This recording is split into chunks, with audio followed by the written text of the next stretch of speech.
Hello, true believers. Welcome to my channel, Mr. Miracle Comics. My name is Dave, and today I have 5 more undervalued comics for us to take a look at today. Alright, so we're continuing on with our spec, and I've got a few movie specs in here, a couple based on some new rumors, stuff that I'm predicting might happen in long-shotty kind of ways. Anyway, we've got some good picks today, so I'm not going to ramble on for too long. I'm just going to get right into the show and bring up our number one pick. So, like I said, there's been a movie rumor out there, and that movie rumor is surrounding Christian Bale being a character called Korvac. Now, that made this book spike up quite a bit, right? And if you've been a fan of my channel, you'll realize that I spec'd on this book almost a year and a half ago. Back then, you could have bought this book for mint condition copy for $5, but it's seen a really big spike, right? I've bought a few copies over the time. This is not the book I'm specking on. This book is already spiked based on that rumor and the first appearance of a character called Korvac. Okay, so Korvac had a lot to do with the Avengers. He had a lot to do with a big influence on the Marvel Universe for a time during what was called the Korvac saga, right? So Korvac, he's kind of like a living computer, and any computer that he touches, he can absorb all of that knowledge from that computer and whatever powers and stuff, and add it to his own and become more powerful. And at one point, he gets aboard Galactus's ship, and he touches Galactus's computer and absorbs Galactus's computer's knowledge, who Galactus has had his ship for eons and eons and eons. And of course, that causes Korvac to, his powers just go crazy. So he became very powerful, and it took lots and lots of superheroes to take him down. Do I think Korvac will become the next Thanos and the big villain for the MCU? Absolutely not. I don't think that Korvac's got that, but I do see him being a good Avengers villain for a film, right? Like, or maybe even like a two-parter or something with the Avengers. They're talking that Christian Bale may have been cast in the Korvac role, right? Like he's been in some sort of talks to play something in the MCU. Anyways, that caused the Giant-Sized Defenders #3 to spike incredibly. The book that I think is going to trail behind it is this book, and this is our first spec book today. So it is from 1977, and it is Thor Annual #6. Okay, so Thor Annual #6. It has Korvac's origin story in it. Okay, so this book, like I like the saying, right? High waters make all ships rise. So this is going to be his origin story. I think there's some pretty strong connections here between Thor, Korvac. The Guardians of the Galaxy make their, I believe, a second or third appearance here. This is the first time Thor joins the Guardians of the Galaxy, so that's a kind of a little bit of a key in there. They rescue him in space just like they did in Endgame. So this book has a lot of things going for it, in my opinion, and it still seems to fly underneath the radar quite a bit. So I was looking online. Right now, you can find this book for around the $10 mark in mid grades. Really nice high grade books, still only pushing maybe $30, $35 for a really high grade copy of this Thor Annual. But I think it has a lot going for it, and I think it's still a really good spec book. If the Korvac rumors are true, you would probably expect to see his origin story once more people realize what book it's in to rise as well. All right, so from 1977, it is Thor Annual #6. Great Sal Buscema cover, and look for to pay around the $10 to $30 mark for this book still raw. All right, so that's spec #1. So this one's based on no rumors. This is just me projecting into the future, trying to think like a movie executive, proving Marvel films. If I was Kevin Feige, if I had the Kevin Feige groups around me, what characters would be looking for approval? And knowing Kevin Feige is my age and that he was such a big fanboy, he must have been a fan of this guy.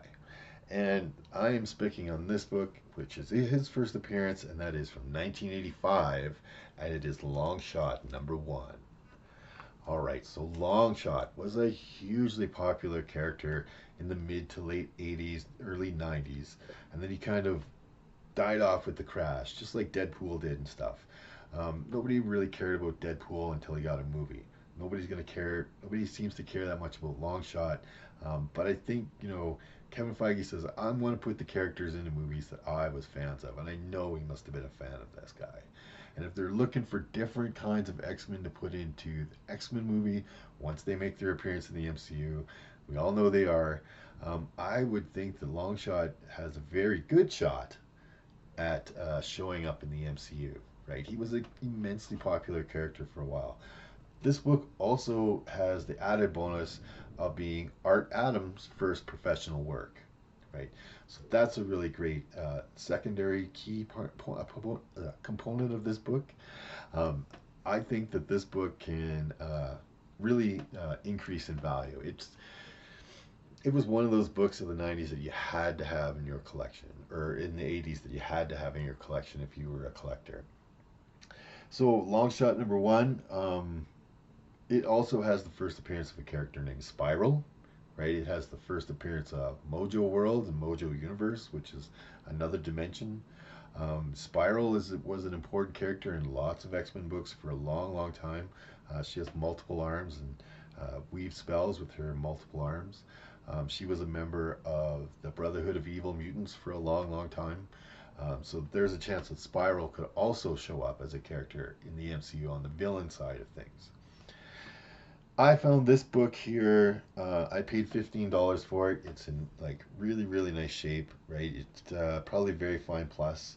There's no color breaks, there's no spine ticks, but it just has a little bit of a, looks like a handling damage that could easily be pressed out into, a near mid copy.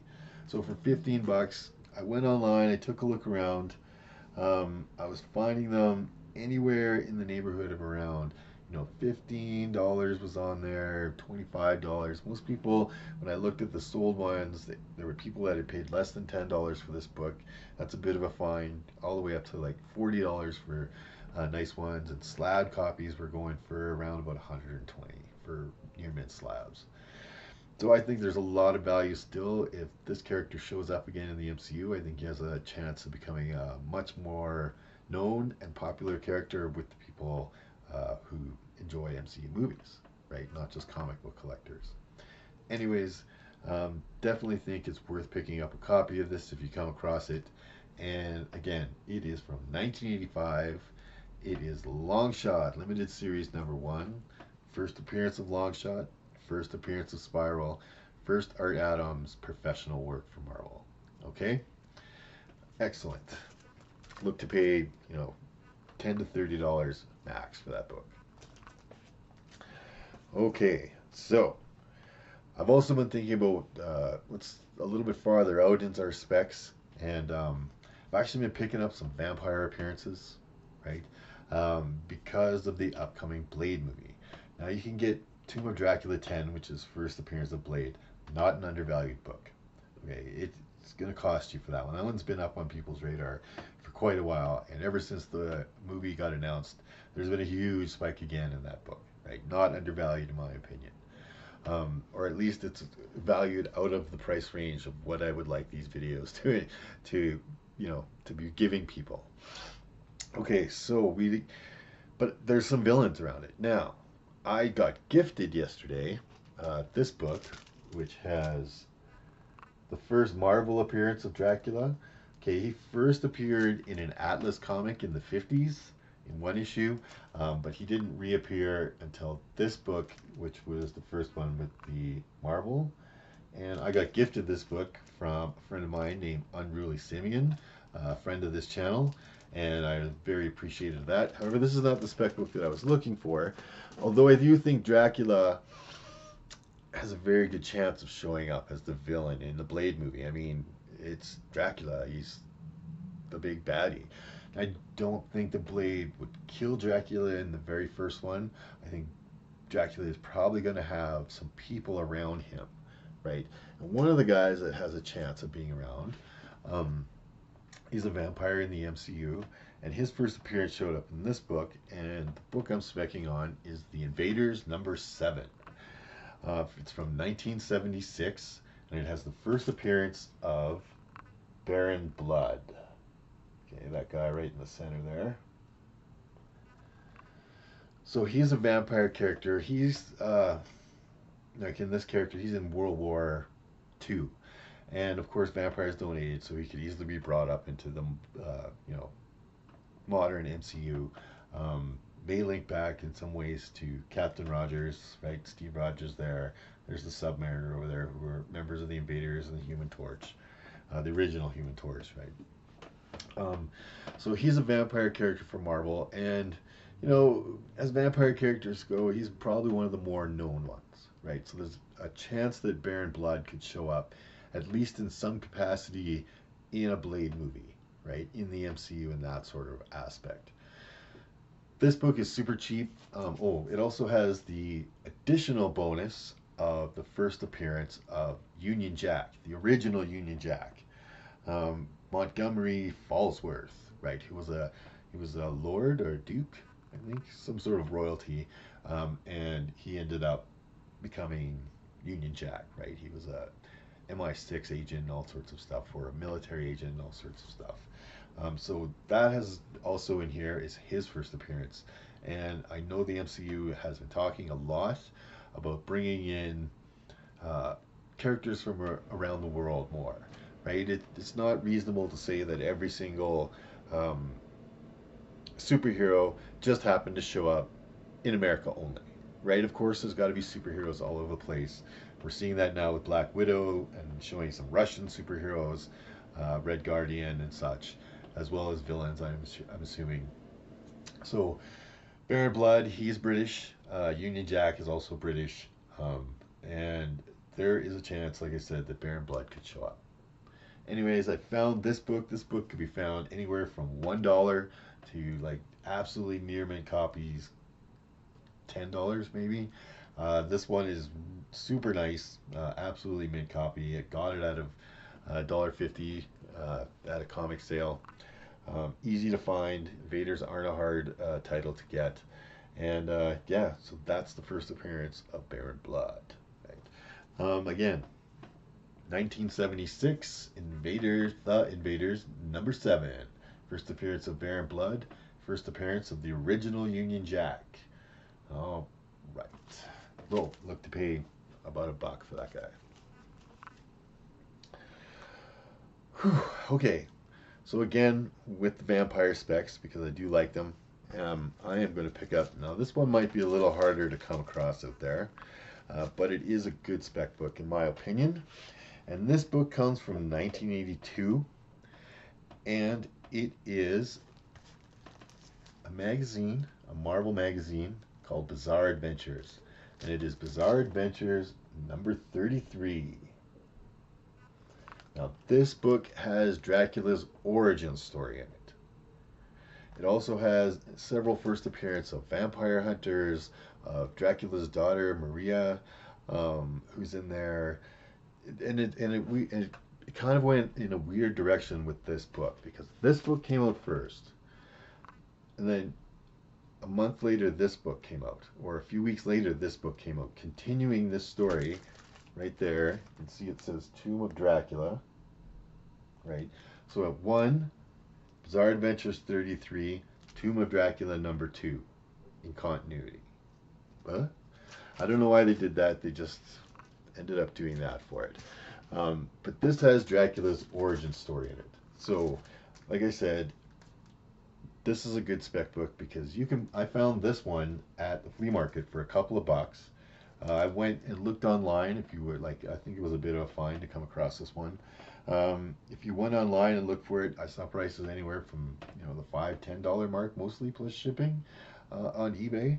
Not a lot sold. Not a lot of people looking for this book, realizing that this is in Marvel continuity, and it does have quite a few firsts surrounding vampires, which directly links into Blade. And now Blade's our farthest out movie, right? So we want to start specking on that kind of stuff now.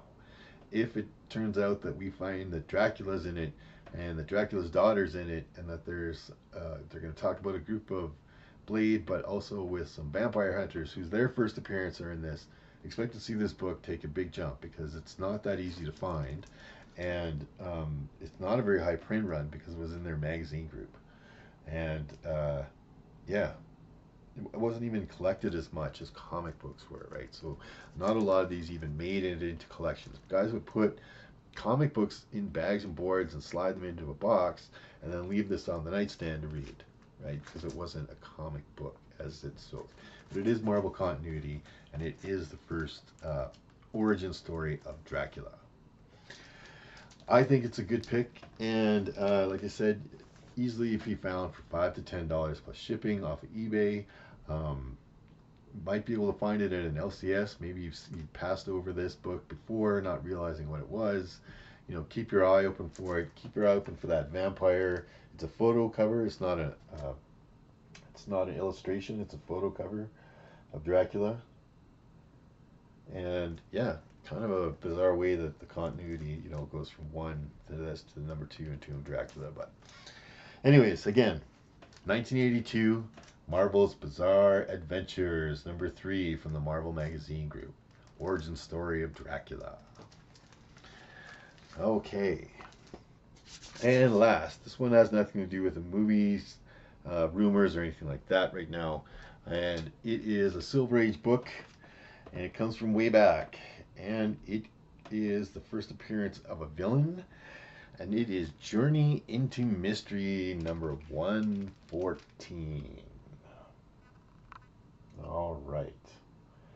So this has the first appearance of a gentleman named the Absorbing Man, Carl Crusher Creel. And his power is literally just like he says. He touches something, he absorbs all the property. If he touches cement, he can become cement. If he touches steel, it becomes steel. And this is his first appearance. Loki created him in order to try and kill Thor, right? Create a villain that was as tough as Thor and kill Thor, right? It was all a Loki trick. A lot of villains are created by Loki, using his magic to make villains to try and kill Thor. All right, so this book can be found. I bought this one specifically because it has that date stamp on there. I also collect date stamps on my books. I love them. But this book, I think, is a good spec because he didn't really stay a Thor villain as much as he became a villain for the Avengers, and even more specifically, the Hulk would definitely fight the Absorbing Man and the Wrecking Crew quite a bit. The Avengers took on the Wrecking Crew quite a bit, right? This guy might make an appearance in the MCU because he's such a big Hulk villain. He was a She-Hulk villain. He did a lot of fighting as the She-Hulk, all kinds of characters. He's a great character to CGI, right? As you know, getting that whole sort of absorbing thing looking on. He's a cool character. Like, his powers are cool, but he's also like criminal and badass, and he's kind of the leader of a big group of badass guys called the Wrecking Crew. I still believe that the MCU may be heading in the direction of Secret Wars. He was part of the villain side on Secret Wars, so that could make sense to him showing up in the MCU. More off that he would be a great villain for the Hulk or the She-Hulk, and that's where I would think he is probably going to pop in. This book, like I said, it's from 1965, but you can still find this guy. You know, I was looking online, $25 for mid-grade copies. There was some nicer copies on there for like $65 or so. You can definitely find really, really decent copies of this book for well under $100 offline. Keep your eye open for it. If you're going to comic sales or stuff and you're interested in getting an first appearance like this, Silver Age first appearances are always worth more money too. They were lower print run books. Not as many of them survive to this day, right? And I think he's a good spec pick, right? At the price that you can buy this book still, for Silver Age first appearance, getting this book for, you know, around the $50-$60 range is still a pretty good deal, especially if you think that Thor, you know, was still in Journey into Mystery. He hadn't even grabbed his own full title yet, his own, you know. Anyway, I think he's a great pick. I think you can still find a lot of value in picking up this book, Journey into Mystery number 113. Um, yeah, so again, from 1965, first appearance of the Absorbing Man, Crusher, or Carl Crusher Creel, and yeah, definitely a good pick on a spec for a Hulk villain or maybe an Avengers villain slash maybe somebody that shows up in Secret Wars, possibly. These are all possibly villains, right? We're getting on our spec games early all the time, so a lot of this stuff is, you know, far out, whether we even find out whether, you know, we hit the mark or not. But hey, like I said, I was telling people buy this one a year and a half ago, right? And people were like, "You're crazy. Who's Korvac?" Right? But now, a year and a half later, this book is seriously seeing some big spikes. Whew.